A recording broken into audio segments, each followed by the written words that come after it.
10 থেকে 15 জনের একটা টিম আমার অফিসে ঢুকে এবং সাথে সাথে অস্ত্র প্রদর্শন করে আমাকে বলে যে ডিবি প্রধান আপনাকে তার অফিসে ডেকেছে, আপনাকে যেতে হবে। তো আমি বললাম যে ডিবি প্রধান ডেকেছে, আপনার কাজ আমরা ডিবি। তখন ওরা আমাদের আইডি কার্ড শো করলো, সাথে সাথে অস্ত্র বের করলো এবং সবাই তার পোশাক পরিধান করলো। পরে আমাকে কালো টুপি পরিয়ে গাড়িতে করে নিয়ে গেল অজানা। পরবর্তীতে আমি জানতে পারি যে আমি ডিবি মিন্টু রোডে। এরপরে আমার পরিবার অনেক খোঁজাখুঁজি করেছে, কোথাও সন্ধান পায়নি। একটা জিডি করার জন্য অনেকবার থানায় গিয়েছে, কিন্তু জিডি নেয়নি। পরিশেষে 7 দিন পরে সবুজবাগ থানায় একটা জিডি নিয়েছে।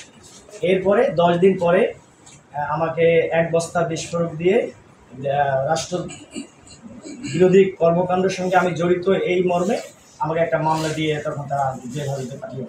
এই যে 10 দিন আমাকে রেখেছিল, মানে খুব ভয়াবহ নির্যাতন করেছিল আমাকে।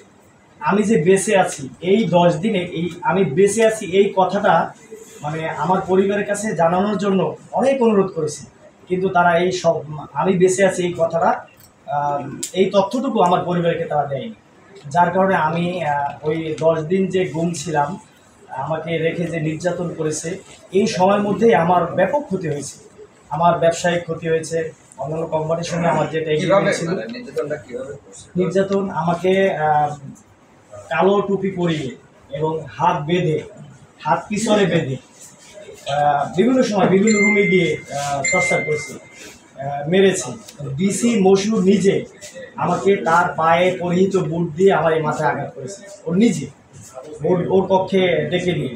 আমি যেতে পারছি না, আমাকে নির্যাতন করে তো কাহিল করে ফেলছে। এরপরে 2 জন ডিবির ঘাড়ে ভর করে আমাকে তার রুমে নিয়ে গেছে, দোতলায়, পুরোনো বিল্ডিংয়ের দোতলা নিয়ে।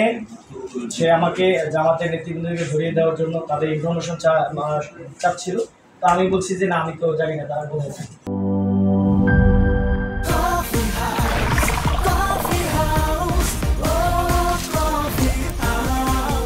কফি হাউস, প্রতি চুমুকে আড্ডা জমে।